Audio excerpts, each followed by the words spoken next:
Hi, this is TK Viper taking a look at the new iPad Air 2 and comparing it to last year's model. The main difference on the front is, of course, the fingerprint scanner, a very nice golden ring around this one, as opposed to a regular home button on the iPad Air 1. Another major improvement on the iPad Air 2 is the way they manufacture the screens. On the iPad Air 1, you can see that the icons are a bit farther away from the touch of your finger because of an extra layer of glass that they apply on top of the LCD behind it. On the iPad Air 2, they have fused all the layers into one layer, so the icons are just right there. It feels like you're touching them directly with your finger. I'm not sure you can see the difference on video, but in person, it is definitely an improvement in look and feel. Even though both iPads share the same resolution, having this feature really makes the screen stand out. It just looks a lot better. Let's take one last look. And now onto the new anti-glare coating on the new iPad Air 2. Even with the strong fluorescent lights above me, we can still see the screen pretty clearly. This is not the case with the old iPad Air 1. As you can see, there's no way you can read anything off that screen. Another selling point of the new iPad Air 2 is the thinness. At only 6.1mm as opposed to 7.5, it is half as thin as the original iPad. And now let's take a look at all the ports. On the bottom we have the lightning port between the two newly designed speaker grills, which are now just single rows of holes. On the left side there's nothing. On the right side, we have the newly designed volume buttons that are recessed so they don't stick out as much. The volume lock or the rotation lock is gone. We have a new microphone on the side. On the back, we have an improved 8-megapixel camera, which is arguably the best camera on the tablet. Notice this time there is no silver ring around the lens, just a simpler design, and next to that, we have another microphone. On the front, we have the same 1.2 megapixel shooter, but the aperture has been improved to 2.2, so you should be able to take better pictures in lower light situations.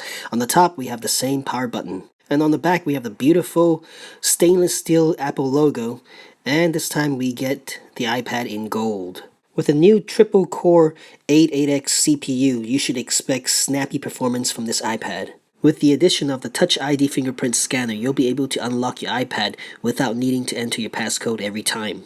You can also use this to make purchases in the App Store or to buy things from apps that support Touch ID technology. And setting this up takes a few minutes. Just tap the home button repeatedly until it recognizes your fingerprint and stores it locally, securely on your iPad. With a much improved camera on the back, there are more modes in the camera app, such as time-lapse to make fast-forwarded video, slow motion video at 120 frames per second, video, picture, square picture, and panorama mode. For sample images and video, just Google it.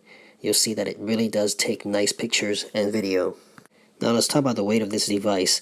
At only 0.96 pounds, it is 0.04 pounds lighter than the 1 pound iPad Air 1. Now you might think it's not much of a difference, but when you hold them side by side, you'll definitely feel that the iPad Air 2 is lighter, and it feels better in your hand because it's thinner and the weight is distributed more evenly across the whole device. Going back to the iPad Air 1, you'll definitely feel it's clunkier and it kind of feels like an older device. With that said, the iPad Air 2 does come with a smaller battery, so you're going to get about 90 minutes shorter battery life, but there should be enough juice to last you the whole day. Now on to performance. We're going to render a 2-minute and 21-second clip. We're going to start off with the iPhone 5S first, and then the iPad Air 2. The iPhone 5S has a dual-core A7 CPU with 1 billion transistors, whereas the iPad Air 2 has a triple-core A8X chip with 3 billion transistors, and as you can see, it is smoking the iPhone 5S in this contest. It also has 2 gigabytes of RAM as opposed to 1 gigabyte found on the iPhone 5S. And as you can see, within 20 seconds, it's finished rendering the video, and now it's just copying the file into a camera roll, which takes about 5 to 10 seconds.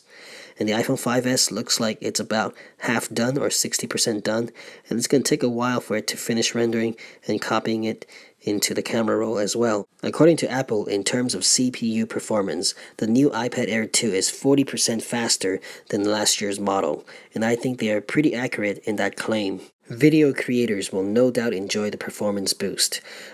And when you compare the performance of the A8X chip to the A5 chip found in the first generation iPad mini that came out in 2012, you will be blown away by the performance of the new iPad Air 2.